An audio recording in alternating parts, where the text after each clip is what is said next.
A lot of cool relationships and memories. Still stings that we're not really playing and preparing to host an NFC championship. But like I said, when I talked to you guys after the game, there's a lot of gratitude. As far as any players' futures and anything into next year, not going to talk about that just because we haven't had those conversations yet. I'll get with, our leadership group and ownership group and coaching staff, and we'll discuss what are the best decisions as it relates to how we want to move forward for our players. And then also, I know that it has come to my attention that, there were some things out there about Matthew's ribs. As far as that's concerned, the way that occurred, when you look at it after the 49ers game, he had banged up his ribs. We took a picture of it. Nothing showed up on that imaging. It continued to kind of just irritate him, but it didn't affect his ability to practice anything, play related. But he did have some irritation. And then before the Minnesota game, when he did get an MRI scan, there showed some stress reactions. That was what was communicated to me, but it didn't limit his ability to practice. He's as tough as it gets. It's like anything else. As the season goes on, players accumulate things that they work through when you play as many games as they do, but did want to make sure that I address that for you guys as well. And I'll take any of your questions moving forward. Start with you, Adam. Yeah, Sean, we know Braden hurt his knee in that last game. Is that going to be something that requires any kind of procedure to clean up? It'll be something minor. Fortunately, it's not a huge deal. I spoke with Braden yesterday. He's excited and optimistic. It'll be a little minor procedure that he'll have, but he'll be ready to go, and it won't affect his ability to be ready for next year. And excited about his future. Are there any other off-season surgeries for the roster? I haven't gotten with Reggie in regards to, the totality of it. There might be some minor cleanup things, but nothing of the, the immediate, nothing immediately in regards to like, okay, hey, we got hurt. We got to get this fixed. Braden is the one. And then, there might be some guys that get some cleanup things that are more precautionary and just preventative maintenance moving forward. But that's, Fisk is really the only one to my knowledge. In the last 2 years, the roster has moved in a younger direction while you still have those veterans like Matthew, Cooper, Tyler, Rob. What has it been like just navigating what those two groups in very different stages of their careers need out of you as a coach? Yeah, no, it's a good question. What I think is cool is you have guys that really set the culture. I think when it comes from the players and the guys in terms of the way that they model the way, it creates a clear understanding of what it looks like. And then when you get the right kinds of guys, then they can mimic and emulate that in their own way that's authentic to their personality. So those guys have been instrumental. They sure have meant a lot to me over the course of 8 years, or a handful of years with guys like Matthew. And so I think it's really beneficial.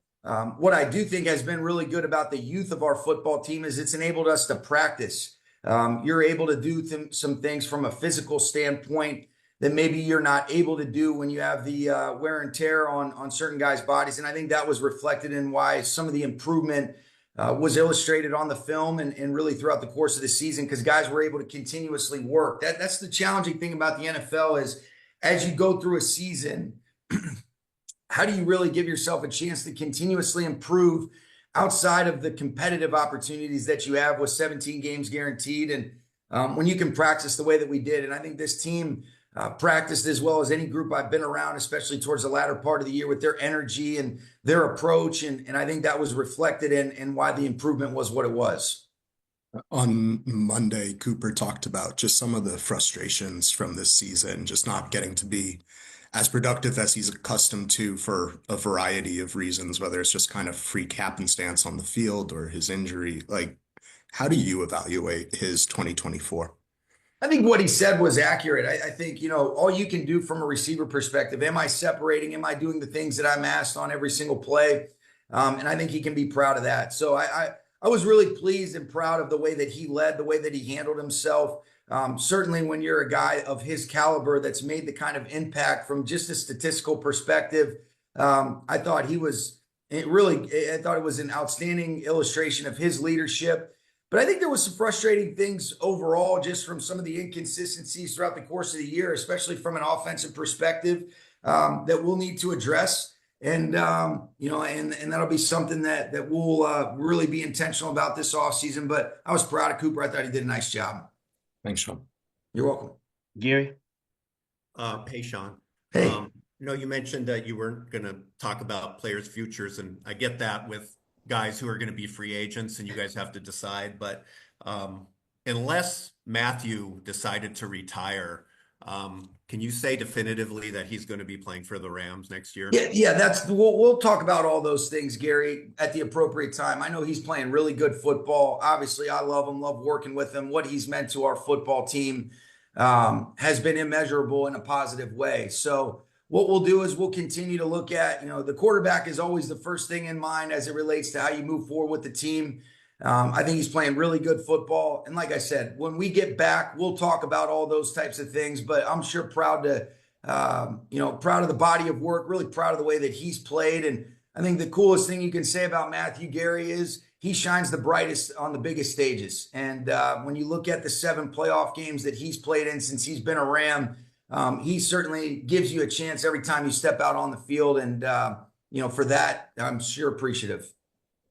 In regard to Cooper, if he does not decide to retire, can you say definitively that he's going to be playing for the Rams? Yeah, you're a beauty, Gary. I love you, man.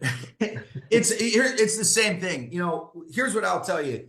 I think Gary, from our time together, how much those guys have meant to me personally, professionally, what they mean to our football team. Like anything else, let's let the emotions of the season die down. Let's really sit down with ownership, with the rest of the leadership group, with our coaching staff, and let's really evaluate, all right, what's the best thing for the Rams football team moving into 2025? But I'm sure grateful and appreciative of those guys and what they've meant to me, both personally and professionally.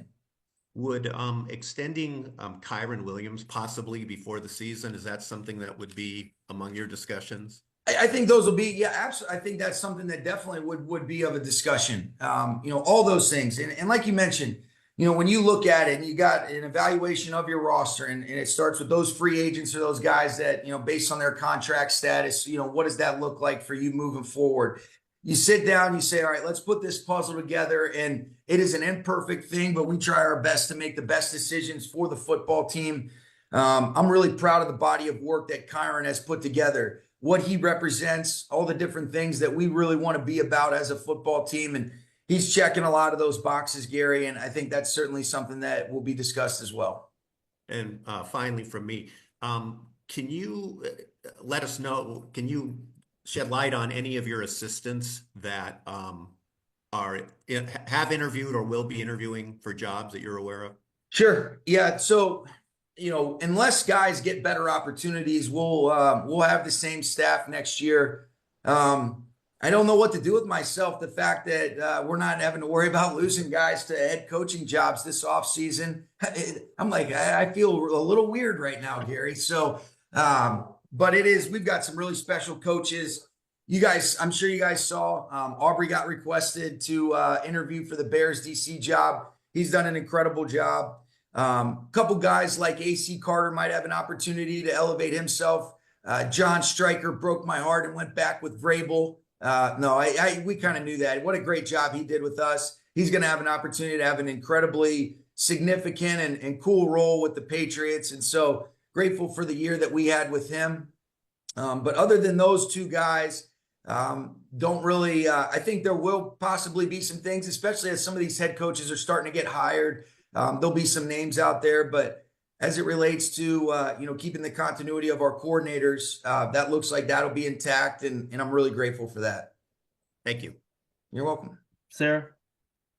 Sean, when you're talking about, it feels kind of weird about keeping those guys and keeping the staff intact, not only not having to spend the next couple weeks thinking about who you might replace those guys with, but just the continuity.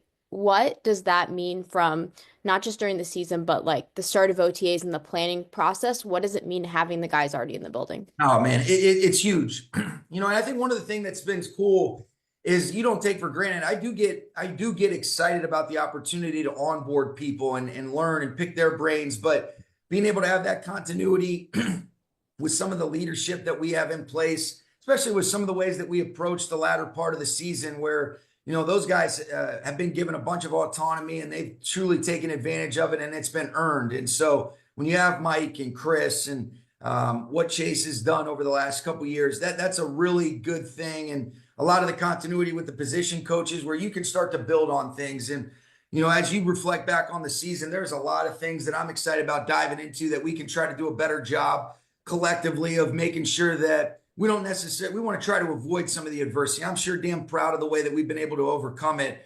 But you'd like to avoid some of the things, if at all possible. We're excited about diving into the tactical part of it, to the schematic part of it, but it's huge, Sarah. And, this is a really special coaching staff that we had this past year. I think a lot of the cool things that this journey brought us on this past year is an incredibly cool reflection of the leadership of that coaching staff. And I was proud to be a part of it. You guys have had two really strong draft classes the last 2 years. When you think about not that yet, but about starting to pay those guys if you want to keep them with your team, what is the mindset going into free agency or an off season where you're not quite there, but you're maybe trying to save money for when you do have to pay some of the draft picks? Yeah, I mean, that's a good thing. I think what we know is each year is its own separate entity. You do want to be able to get ahead of those things. And I think in an ideal situation and scenario, you're building and developing from within with those draft picks. That doesn't mean that there's not some really great examples of guys that come in from other places that have made tremendous impacts. But I think that's an ideal situation. I think the youth of our football team, like I talked about, has been awesome in regards to some of the ways that we're able to approach just the season and the journey of the season from just a sports performance perspective. But those are positive problems for us to be able to navigate through if we're talking about we've got guys that we've been able to draft and develop, and even a lot of these guys that we've signed as undrafted free agents, especially this past year, that have made tremendous impacts. Really proud of those guys. And we want to continue to be able to stack blocks, and hopefully this year's draft class and undrafted free agent class will represent that as well. And now you guys are a couple days away from the end of the season, maybe with less emotions as you were feeling right after the game. What is your, I guess, lasting memory or way you think about this team? I think you guys hear me say the word gratitude, but just appreciation. The journey was hard, but it was worth it. There was a lot of fulfillment. And when you look back and you think about the things that, calloused us in a good way, that was why it hurt, because, I was talking with a couple of our coaches last night, and, you appreciate how hard it is to be in those positions. And you don't take for granted how difficult it is. We've got some of these guys that have been on the team for 2 years, or even just these rookies, and all they know is getting to the playoffs and playing well down the latter stretch of the season and overcoming some early adversity. And I think that's a really cool thing. But you want to make sure that's never taken for granted. And to be in a position where you're in the final 8 and you're driving down the field with a chance to go up 1 under a minute in the game, in a hostile environment with a team that's played really well throughout the season, and you got everything at your fingertips, and to come up short is a cool reflection of the team to be in that position. But it's also really hard because it just seemed like a lot of things were going to maybe line up for us to be able to host an NFC championship, and everything that this team has gone through, everything that our city's gone through that's a lot bigger than football. It just seemed like things were going to line up in kind of a fairy tale type of way. And I think the hard part about it is the finality of, nope, it didn't go down that way. But appreciation and gratitude and really the relationships that were built in the midst of that journey. That's what I'll always remember about this group. And it was as fun of a season as I've been a part of, especially the latter part. And it was as challenging in the early parts as any I've been a part of as well. Thank you. You're welcome. Jordan? Hey, Sean. Hey. Just wanted to check really quick. Nick Caley's been connected as a potential candidate to the Jets job. Have Yep. you talked to him about that? Do you know any updates on that? I have. I've spoken to him about it. I know that's a possibility. Haven't gotten anything as it relates to a request, but yeah, I did speak with Nick yesterday. It was his birthday and his daughter Caroline's birthday yesterday, and so he was on his way to taking Chick-fil-A to her at school, and we were talking about that. And he's a special coach. He's done a great job for us. I love everything this guy's about, Jordan. I think it's really cool when these guys are offered opportunities to be able to elevate themselves, and you want to make sure that you evaluate all options as what that looks like. And so that is something that's a possibility, but there hasn't been anything official as it relates to a request. Got it. And then, in terms of the timing for all of these decisions that you guys have to make, with Matthew, we knew as early as the first night of the draft that the contract situation was going to unfold. I'm sure you remember that fondly. Oh yeah, it was a real fun night to take away from a good night. And just into training camp, it just carried all the way into like the very first day of report day, 3 hours after report time for training camp. I wonder, like, what's the timeline that you guys want to get this figured out? Yeah, we don't want to have that go on again. That's not so. I don't think that's good for anybody. I think sooner than later, being able to get that clarity, understanding, clear, open, and honest communication. I think there's a lot of a love coming from our part. I think there's a lot of appreciation coming from his part as well. And I think a lot sooner than later, Jordan, is an ideal scenario. And I think the appropriate thing is let's let the emotions settle. Matthew and I have obviously talked. He knows how important he is to me and to our football team. I thought it was a great dialogue. And then I think the appropriate timeline for us is, we'll get a chance at the end of next week to really sit down. That'll be one of the first topics kind of on your to-do list to be able to talk about. And then hopefully that'll give us the opportunity to be able to, move towards, clarity in regards to how that affects his status and what we're doing, with what we know is an incredibly important position for our football team moving forward. And then with Cooper, I mean, to have a player, you came in with Cooper, right? And so to have a player like such as himself now be vocally unsure of what his future with the team is, what is that like, I guess, from the other perspective to understand that's how he feels about the situation? I think how he feels is honest, about the situation. I think he's been very clear and upfront, and I respect that. What's unique, Jordan, is as you go through 8 years of this, right? There are certain people that you come across that, Cooper has changed my life for the better. He's made an impact on me, most importantly as a person.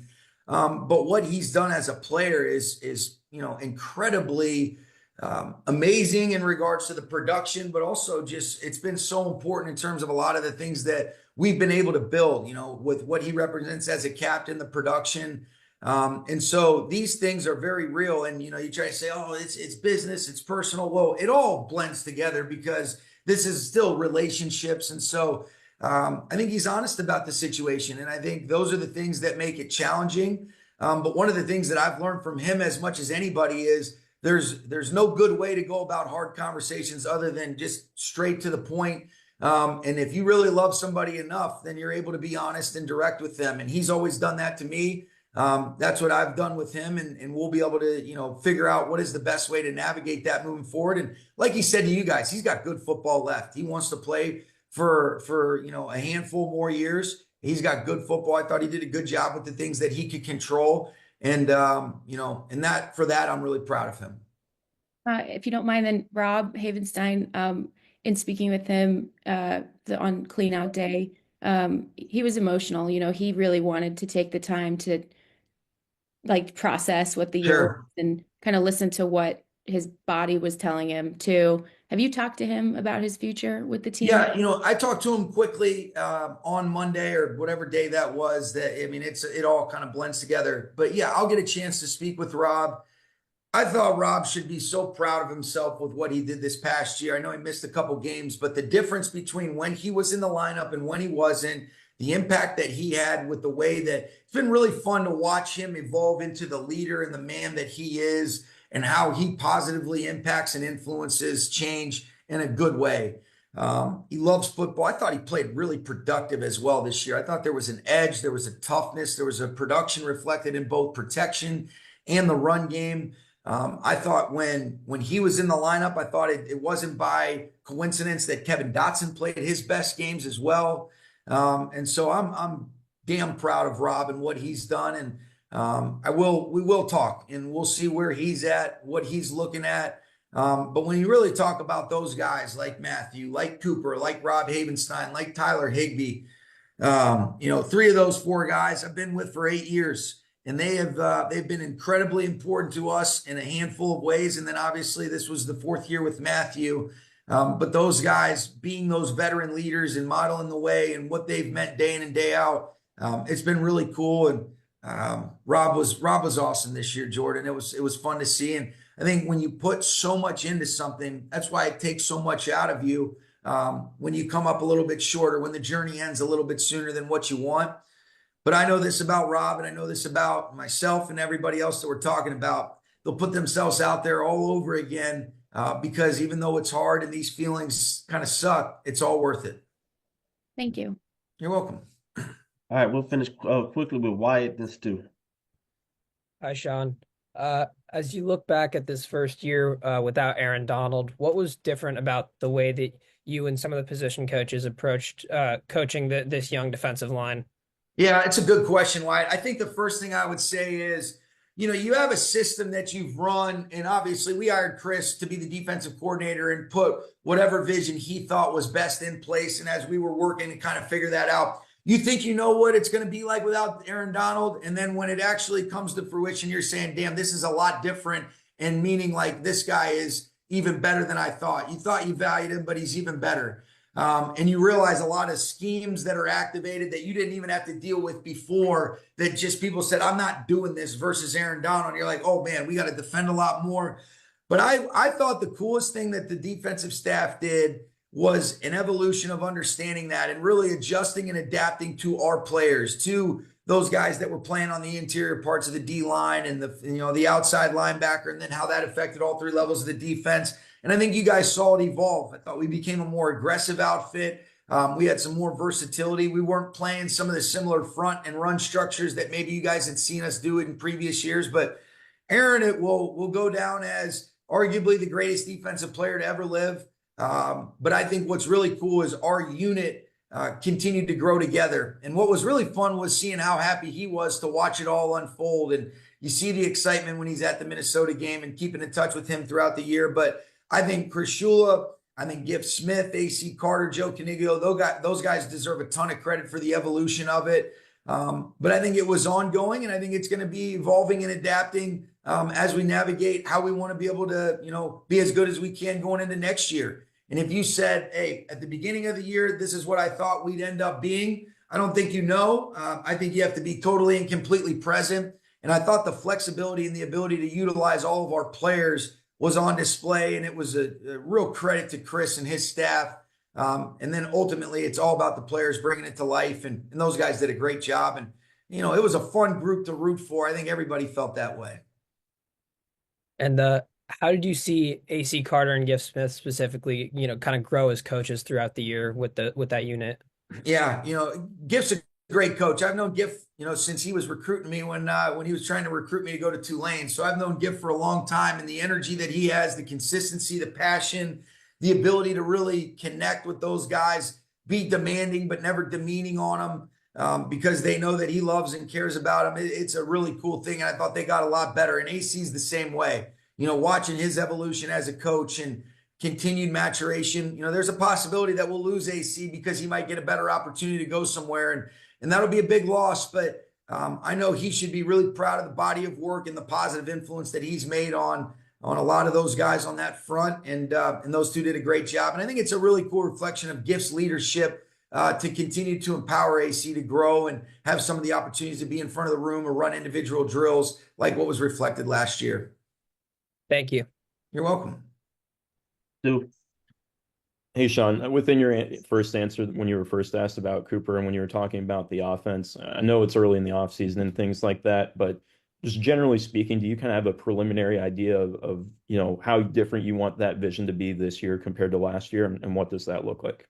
Yeah, I think the biggest thing, Stu, would be just a little bit more versatility. We had a lot. The easy answer is to complain about the injuries that we had that threw off the continuity. And while that might be true, you can't allow that to inhibit us the way that it did, and that's nobody's responsibility but my own. I think more fully functional. I think even our teaching progressions for the totality of the group. How do you utilize the off season? How are you making yourself more versatile from a personnel perspective, from just a run variety perspective. And those are the things that I'm excited to be able to dive into. But, you know, I was talking to Liam Coen the other day, and one of the coolest things that I think is reflected about what a great job he did was, you know, you've got a background, and then when you watch them and what they evolved to with Bucky Irving and the way they ran the football and some of the variety and personnel groupings, I thought that was a cool reflection of, hey, maybe we think we're going to do that. And then what you evolved into, if you're able to understand, hey, the best coaches adjust to their players.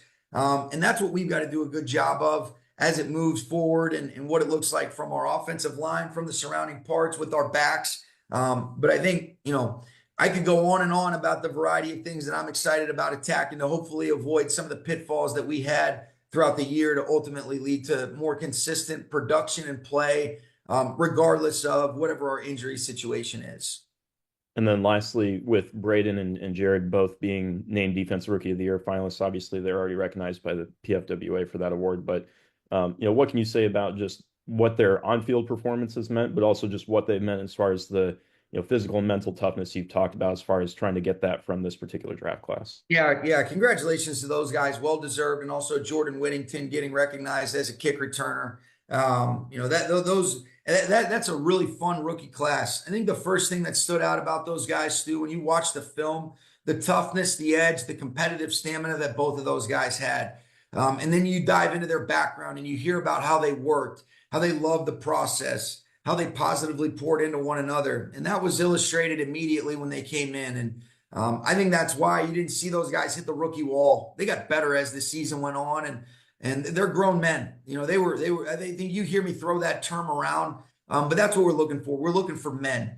And they were that. They're going to be really vital pieces for us moving forward. They just kind of have a look in their eye that when you challenge them, they respond the right ways. And I'm really proud of those two guys. I'm proud of that rookie class as a whole. But you know, Jared and Braden, they push one another in a good way. And when you look at what we needed to do to be able to get both of those guys with our first two picks, they sure delivered. And I think the best thing about it is neither one of those guys, you know, I think they're proud, but they're not going to be content. They're going to continue to challenge themselves moving forward, and I'm going to be on them. Appreciate it. Thank you. You got it.